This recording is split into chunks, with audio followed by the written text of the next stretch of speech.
Shalom, I'm Rosa.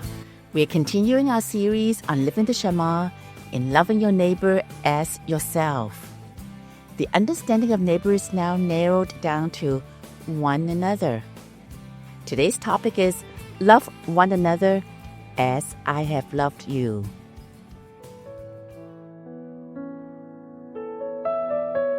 John 13:34-35.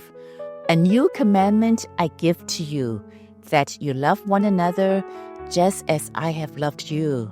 So also you should love one another.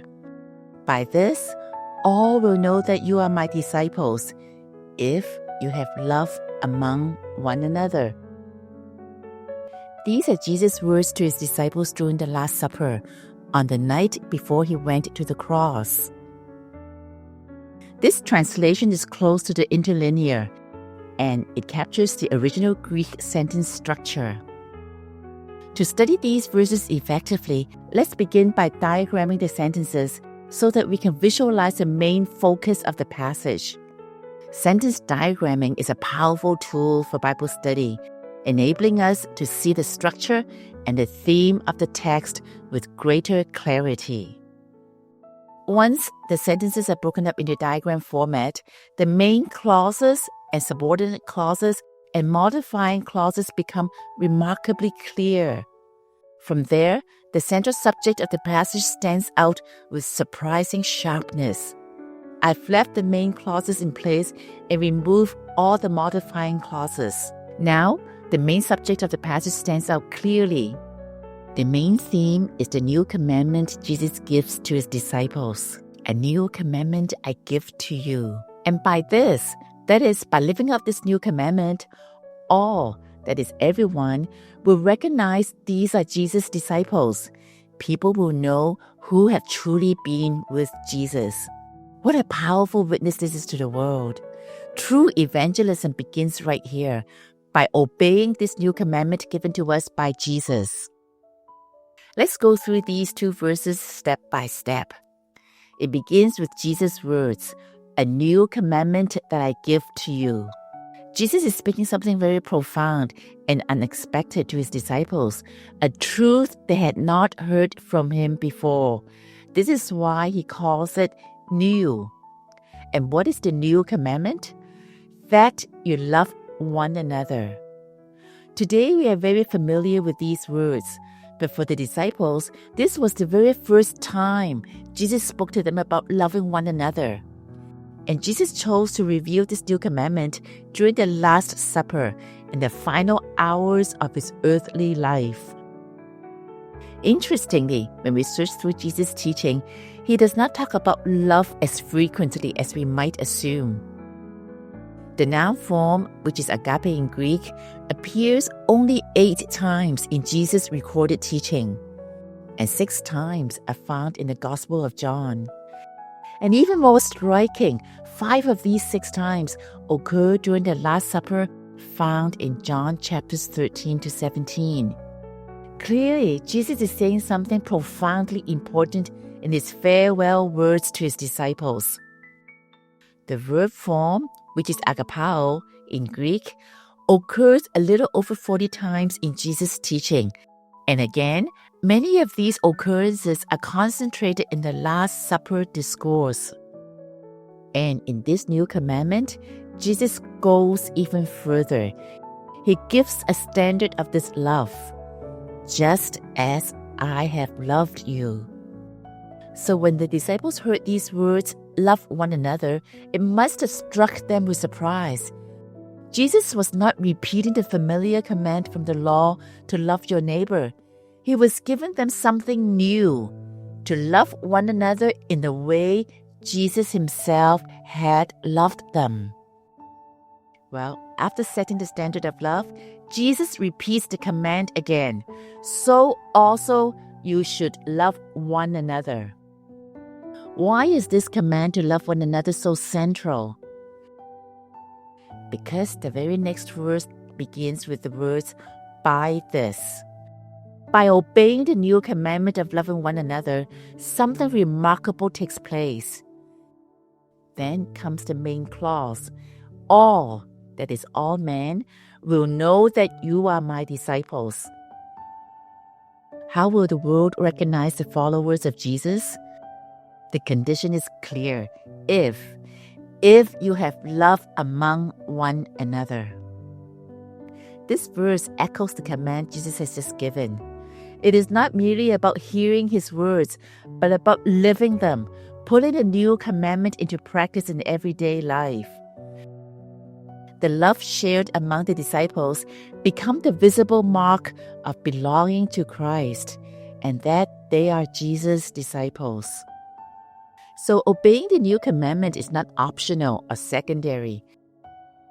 Notice how Jesus emphasizes it 3 times, that you love one another. You should love one another. If you have love among one another. Jesus repeats it because he wants his disciples to grasp its importance. Their Christ-like love becomes a testimony that speaks louder than any words or sermons. Loving one another as Jesus loved is a very badge of discipleship. Whenever we conduct discipleship programs in our church, the disciples must first learn to love one another as Jesus loved. So the true mark of a disciple is to have the Christ-like love in them. That's how the world will know that Jesus is real. When they see genuine love among Jesus' followers, they will recognize that these people have been with Jesus. This is so true. Again and again, we have seen how real Christ-like love transformed lives in our church. On one occasion, a middle-aged lady came to our church and began repenting her sins. Her husband, living on the other side of the world, was so shocked by her change that he booked a flight to visit our church. Yeah, non-Christian parents are drawn to our church when they see their children becoming loving, humble, and obedient.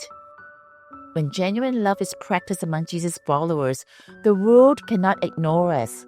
Hearts are stirred, lives are transformed, and people are drawn to seek the truth of the Bible. Christ-like love becomes our living testimony. Well, in our church, we may indeed love one another, but often the deeper challenge remains. Have we loved one another as Jesus has loved us? Well, to feel the full weight of the new commandment, we must look closely at the context of John chapter 13 and see how Jesus' agape love is expressed. The disciples experienced firsthand how Jesus loved them, patiently, sacrificially, faithfully, tenderly, and without condition. The first verse of John chapter 13 begins with this statement. Now, before the feast of the Passover, when Jesus knew that his hour had come to depart out of this world to the Father, having loved his own who were in the world, he loved them to the end. This sets the tone for the Last Supper they would have together that evening for the Passover meal. Let's consider the timeline of John chapter 13. I've listed 6 events that took place when the new commandment was given. The new commandment in John chapter 13 verses 34 to 35 was spoken here by Jesus to the remaining 11 disciples during the Last Supper. Before that, a series of events happened. The Last Supper began with all 12 disciples present. In John chapter 13 verse 2, we learn that during the meal, the devil had already prompted Judas Iscariot to betray Jesus. Even as they reclined at the table together, Jesus knew Judas' heart. Then 2 verses later, John chapter 13 verses 4 to 17 records the foot washing event. Jesus rose from the table, laid aside his outer garment, wrapped a towel around his waist, poured water into a basin, and began to wash the disciples' feet. He washed the feet of all 12. When Jesus came to Simon Peter, Peter protested, "Lord, do you wash my feet?"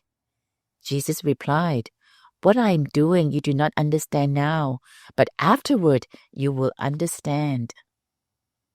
Meanwhile, as Jesus was kneeling down in humble service, the disciples were arguing among themselves about which one of them was the greatest. Can you believe it? This was recorded in the parallel account in Luke chapter 22, verses 24 to 27. And there was Jesus stooping down, bearing with their weakness, their pride, and their carnality. Jesus did the task that was normally done by a slave. And yet not one disciple offered to help. Not even one washed the feet of their teacher. This was how blind the disciples were when they were arguing over who was the greatest. In that moment, Jesus showed that true greatness is found in humble love, and he calls us, his disciples, to love one another humbly and gently, bearing with each other in patience, just as he bore with his own disciples. In that moment, Jesus redefined greatness. He showed that true greatness is found in servanthood, in humble love. Jesus was teaching them servanthood. He gave them a living example to follow. And he said, if you follow these things, blessed are you if you do them. Then comes John 13, verse 21. Jesus became troubled in spirit and declared, truly, truly, I say to you, one of you will betray me.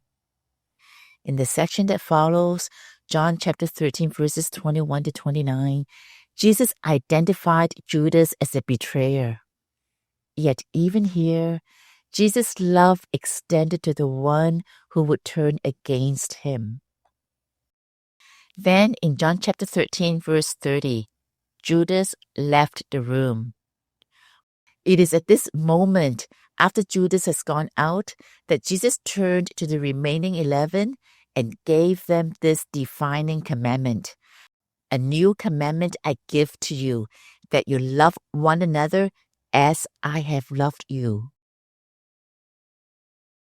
This timeline shows that Jesus' command to love one another was not given in isolation as a teaching. It was spoken in the shadow of betrayal, in humble service in foot washing, and in heavy anticipation of the cross the next day. Agape love is not a feeling. It is servanthood. It is a willingness to become a servant, to serve one another in love.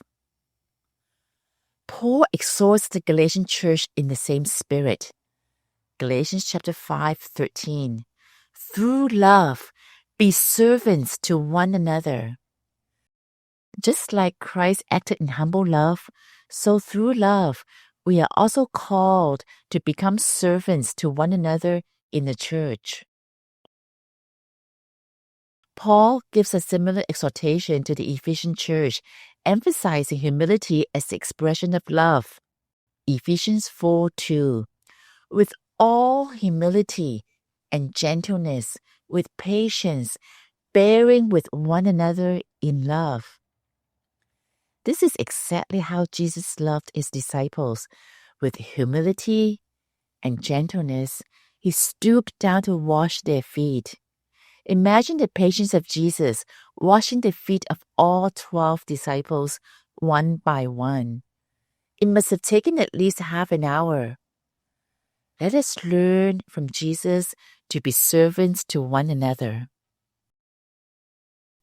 I remember leading a Bible study on this very passage. I wanted to demonstrate this lesson literally and took a basin of water to wash the feet of the brothers and sisters. But they all pulled their feet away and would not allow me. Finally, one brave sister allowed me to wash her feet. In that moment, the lesson of humility came alive for all of us.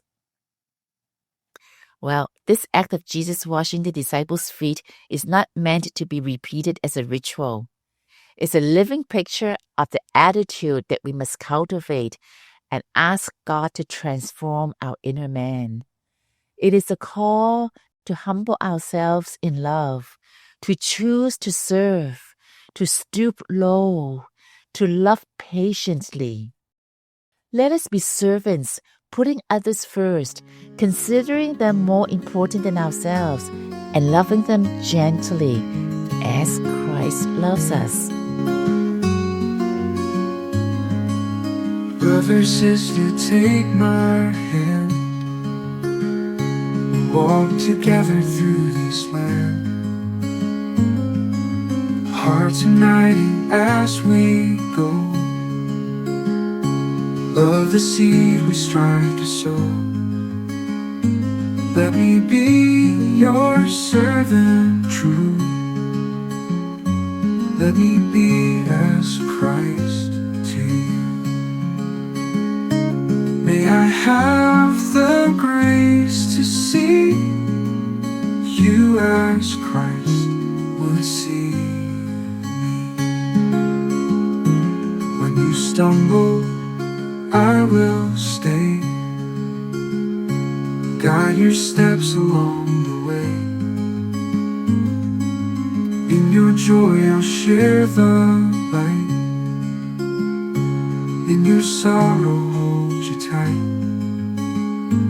Let me be your servant true. Let me be as Christ to you. May I have the grace to see you as Christ would see me.